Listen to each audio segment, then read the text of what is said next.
ബ്രിട്ടീഷുകാരന്റെ ഭാഷ പോലും നരകത്തിന്റേതാണെന്ന് പറഞ്ഞിട്ട് അന്ന് രാജ്യസ്നേഹത്തോടുള്ള ആ ബന്ധം കൊണ്ട് മഹാനായ ഉമർ ഖാദി, മഹാനായ ഖുതുബുസ്സമാൻ സയ്യിദ് അലവി തങ്ങൾ, മഹാനായ ആലി മുസ്ലിയാർ ഈ രാജ്യത്ത് ബ്രിട്ടീഷുകാരെ ആട്ടിയകറ്റായിരുന്നു. അങ്ങനെ നമുക്ക് പഠിക്കാൻ കഴിയാതെ പോയി. ഭാഷകളും വിദ്യാഭ്യാസവും ഒക്കെ അന്യമായപ്പോ ഇന്ന് നമ്മൾ പുരോഗതി പ്രാപിച്ചപ്പോ ബ്രിട്ടീഷ് ബ്രോഡ്കാസ്റ്റിംഗ് കോർപ്പറേഷൻ BBC അതിന്റെ ന്യൂസ് വായിക്കാൻ കുറെ കുട്ടികളെ ഇങ്ങനെ പരീക്ഷ നടത്തിയിട്ട് ടോപ്പ് നമ്പർ 1 എന്ന് പറഞ്ഞിട്ട് ഒരു കുട്ടിയെ കൊത്തിക്കൊണ്ടുപോകുന്നത് ചെമ്മാട് ദാറുൽ ഹുദയിൽ നിന്നാണ്. ആ ആലി മുസ്ലിയാർ അന്ന് സ്വീകരിച്ച ആ രാജ്യസ്നേഹത്തിന്റെ മറവിൽ തന്നെ നമ്മൾ സ്വന്തം കാലിൽ നിൽക്കാൻ പഠിച്ചിട്ട് അതേ ഇംഗ്ലീഷ് മീഡിയം നമ്മുടെ ചെലവിൽ ഉണ്ടാക്കിയിട്ട് ആ തണലിൽ നമ്മുടെ മക്കളെ നട്ടുവളർത്തിയിട്ട് കൊയ്തെടുത്തത് ബ്രിട്ടീഷുകാർ തന്നെ എന്ന് പറയുമ്പോ എന്താ അതിൽ നിന്ന് മനസ്സിലാക്കേണ്ടത്? നമ്മുടെ കാക്കക്കാരണവന്മാരുടെ വിരിമാറിലേക്ക് വെടിയുണ്ടയുതിർക്കാൻ വേണ്ടി ഉണ്ടാക്കിയ ഭൂമിയാണ് MSP പരേഡ് ഗ്രൗണ്ട്. എന്നാ ഇന്ന് ആ കാരണവന്മാരുടെ നേർക്ക് അന്ന് വെടിയുണ്ടയുതിർക്കാനാണ് ആ മണ്ണുണ്ടാക്കിയത് എങ്കിൽ ഇന്ന് കഴിഞ്ഞ യുവജനോത്സവത്തിന് എള്ളുണ്ടയും അരിയുണ്ടയും കട്ടൻ ചായയും വിതരണം ചെയ്യുന്ന പരുവത്തിലേക്ക് MSP പരേഡ് ഗ്രൗണ്ടിനെ നാം മാറ്റിയെടുത്തത് അതിന്റെ പിന്നിൽ ലീഗ പ്രവർത്തിച്ചത്. ആർക്കാ സംശയം? ഇപ്പതാ ഞാനിങ്ങനെ ഇന്നലെ എല്ലാ പത്രവും ഇങ്ങനെ വെറുതെ ഒന്നിങ്ങനെ നോക്കി. നമ്മുടെ മണ്ഡലങ്ങളിലൊക്കെ വികസനങ്ങൾ ഇങ്ങനെ കുറച്ചു ദിവസമായിട്ട് ചന്ദ്രിക എഴുതിയിരുന്നു. അതിൽ കണ്ട ഉബൈദുള്ള അവിടെ ചോദിക്കുന്ന കോളേജ്, ഇവിടെ എഞ്ചിനീയറിംഗ് കോളേജ്, അതേപോലെ അവിടെ B.Ed കോളേജ്, അതേപോലെയുള്ള സംഭവങ്ങൾ ഇങ്ങനെ ഓരോ സ്ഥലത്ത് ഓരോ അലിഗഡ്, ഇഫ്ലു അതുപോലുള്ള സംവിധാനങ്ങൾ. ഇപ്പൊ അത് മങ്കടയിൽ അഹമ്മദ് കബീർ സാഹിബ്, അവിടെ Abdurahman Andathani Tanur arts and science college, വേങ്ങരയിലൊരു കോളേജ്. ഞാൻ ഇന്ന് MCOM സീറ്റിന് വേണ്ടി ഒരു പെൺകുട്ടിക്ക് വേണ്ടി വിളിച്ച സമയത്ത് പൊന്നാനി വളാഞ്ചേരി MES കോളേജിൽ നിന്ന് കിട്ടിയ വിവരം 4 സീറ്റാ മാനേജ്മെന്റിന്. ഇന്നും നമ്മുടെ കുട്ടികൾക്ക് ഇതൊക്കെ കിട്ടിയാൽ ഇനിയും പഠിക്കാൻ മക്കൾ തയ്യാറാണ്. തിരൂർ പോളിടെക്നിക്കിൽ ഒരു എളിയ ജീവനക്കാരനെ വിനീതൻ എനിക്കറിയാം. വൈകുന്നേരം പോളിണ്ട് എന്നുള്ള വിവരാണ്ട് പറഞ്ഞിട്ടേ ഉള്ളൂ. വൈകുന്നേരം പോളി എന്ന് പറഞ്ഞാൽ 2ാം നേരം മദ്രസ നടത്തുന്ന പോലെ ഒരു 5 മണിക്ക് തുടങ്ങി 9 മണി വരെ പോളിടെക്നിക് ഈവനിങ്. 23 പോളി പുതുതായി തുടങ്ങിയതിന് തുല്യമാണ്. മഗ്‌രിബിന്റെ ശേഷം പഠിക്കാൻ ആൾക്കാരാണ്ട് വരുന്നത്. കരുകരുത്ത നല്ല മനുഷ്യന്മാര്. ഇപ്പോഴാണ് ഇങ്ങനെ കണ്ടില്ലേ, ഇപ്പോൾ സ്പോക്കൺ ഇംഗ്ലീഷിന് ഗൾഫിൽ നിന്ന് വന്നിട്ട് ഇപ്പോഴും 200 പേജിന്റെ നോട്ട് ബുക്ക് ആയിട്ട് ബസ് സ്റ്റോപ്പിൽ നിൽക്കണവരെ ഞാൻ കണ്ടിട്ടുണ്ട്.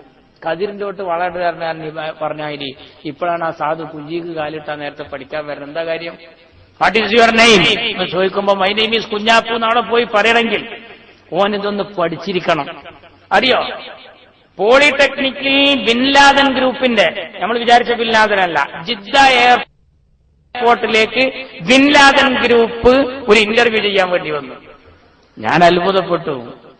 ഡിപ്ലോമക്കാരനായ കുട്ടി ഔട്ടാണ്, ITI-കാരനായ കുട്ടിയെ സെലക്ട് ചെയ്ത് കൊണ്ടുപോയി.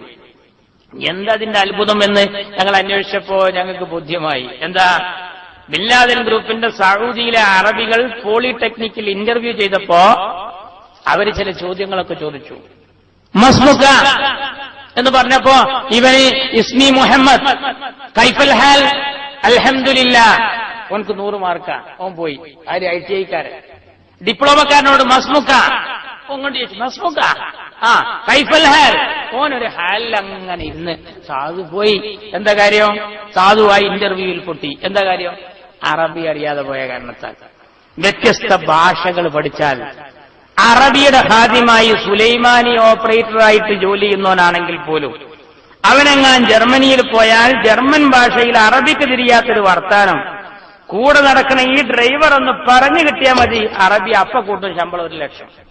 ചില്ലറ സംഭവമാണോ? അങ്ങനെ നമ്മുടെ മക്കൾ ഇന്ന് ഭാഷയ്ക്ക് വേണ്ടി ഗൾഫിൽ പോയിട്ട് ഇപ്പൊ അറബികൾ ഹിന്ദി പഠിച്ച കാരണത്താൽ കോട്ടക്കലിൽ ചികിത്സക്ക് വരുമ്പോ അവർക്ക് എളുപ്പമുണ്ട്. വ്യത്യസ്ത ഭാഷകൾ പഠിക്കണം. അങ്ങനെ അറബി കോളേജുകൾ നമ്മുടെ നാട്ടിൽ, പാലക്കാട് വിട്ടാൽ തമിഴ്നാട്ടിലില്ല, കാസർഗോഡ് വിട്ടാൽ കർണാടകയിലില്ല. ഇവിടെ കൊണ്ടുവന്നു. നമ്മളൊക്കെ കുട്ടിക്കാലത്ത് അറബി സ്കൂളിൽ ഹാദാ കലമുൻ ഹാദാ കിതാബുൻ എന്ന് പഠിച്ചതുകൊണ്ടാണ് 7ലും 8ലൊക്കെ എത്തിയപ്പോൾ സർഫും നഹ്വൊക്കെ ഒന്നും കൂടി എളുപ്പമായത്. അതുകൊണ്ട് തന്നെ ഗൾഫിലേക്കൊക്കെ പോകുമ്പോ എന്തെങ്കിലൊക്കെ ഇങ്ങനെ പറയുന്ന സമയത്ത് നമുക്ക് തിരിച്ചെടുക്കാനുള്ളൊരു ബുദ്ധി കിട്ടും. ഇതിനു വേണ്ടി നമ്മളൊരു ശ്രമം നടത്തിയ ഘട്ടത്തിൽ അതിനൊക്കെ മോശാക്കി കാണിച്ചു. കുട്ട നന്നാക്കുന്നവരെ, ചെരുപ്പ് കുത്തികളെ ഇതായി കോയ ഈ രാജ്യത്ത് അധ്യാപകന്മാരാക്കുന്നു എന്ന് വരെ പറഞ്ഞു കളിയാക്കി. നിങ്ങൾക്കറിയോ, നിങ്ങൾക്കറിയോ, ഇപ്പോ CH കാലത്ത് നിയമനം കിട്ടി ശമ്പളം വാങ്ങിക്കൊണ്ടിരുന്ന അറബിക് അധ്യാപകന്മാർ ഒന്നിച്ചിതാ കൂടൊഴിയാൻ പോകുന്നു. അവരുടെ കാലാവധി കഴിഞ്ഞു, പെൻഷൻ പറ്റാൻ പോവുകയാണ്. ഒരു നല്ല ഒഴിവ് എല്ലാ രംഗത്തും അറബിക് പോസ്റ്റിൽ ധാരാളം വരികയാണ്. ഇത് കണ്ട് എടപ്പാൾ സബ് ജില്ലയിൽ ഇപ്പോ കഴിഞ്ഞ ദിവസം വന്ന അപേക്ഷകരിൽ 8 പേർ ക്രിസ്തീയ പെണ്ണുങ്ങളാണ്. ക്രിസ്തു മതക്കാരായിട്ടുള്ള സഹോദരിമാർ അറബ് ഭാഷ പഠിച്ചിട്ട് സ്കോപ്പ് നോക്കി ജോലിയാണ് എന്ന അർത്ഥത്തിൽ പഠിച്ചു വന്നിട്ട് എങ്ങനെങ്കിലും ഒരു ടീച്ചറായി കിട്ടിയാൽ തിരക്കടില്ല എന്ന അർത്ഥത്തിൽ വരുമ്പോ നിങ്ങളൊന്ന് ആലോചിക്കണം, ഇന്ന് ആ ജോലിക്ക് വേണ്ടി അറബിക്ക് DTP അറിയുന്നവന് ഗൾഫിൽ എളുപ്പമുണ്ട്. അറബിക്കിന്റെ കമ്പ്യൂട്ടർ സിസ്റ്റങ്ങളും അതുപോലെയുള്ള സംവിധാനങ്ങൾ അറിയുന്നവന് ഗൾഫിൽ എളുപ്പമുണ്ട്. ഇതിനു വേണ്ടി നമ്മൾ ഇഫ്ലു ഇവിടെ തുടങ്ങുന്നു എന്ന് പറഞ്ഞപ്പോ വിജയരാഘവൻ പഴയ MP പറഞ്ഞു, കണ്ടില്ലേ കേരളത്തിൽ അതാ ലീഗ് ശരീഅത്ത് ഭരണം പ്രഖ്യാപിക്കാൻ പോവുകയാണ്. ഈ സാധുവിന്റെ വിചാരം ഇഫ്ലു എന്ന് പറഞ്ഞാൽ ഇഫ്ലു ഖുർആൻ കോളേജാണെന്നാണ്. English and foreign languages university, വ്യത്യസ്ത ഭാഷകൾ പഠിക്കാൻ ആ സാധു അറിയോ. ആ ഭാഷകൾ അതിനു വേണ്ടി നമ്മൾ അടരാടി. ആ സമയത്താണ് കെ.ടി. ജലീലടക്കമുള്ള MLA-മാർ കേരളത്തിന്റെ നിയമസഭയിൽ ചോദിച്ചത്, ഇപ്പൊ അറബി ഒന്നും പഠിച്ചതുകൊണ്ട് ഇപ്പൊ പ്രത്യേകിച്ച് മെച്ചൊന്നുമില്ല എന്ന് വെറുതെ പറയാ.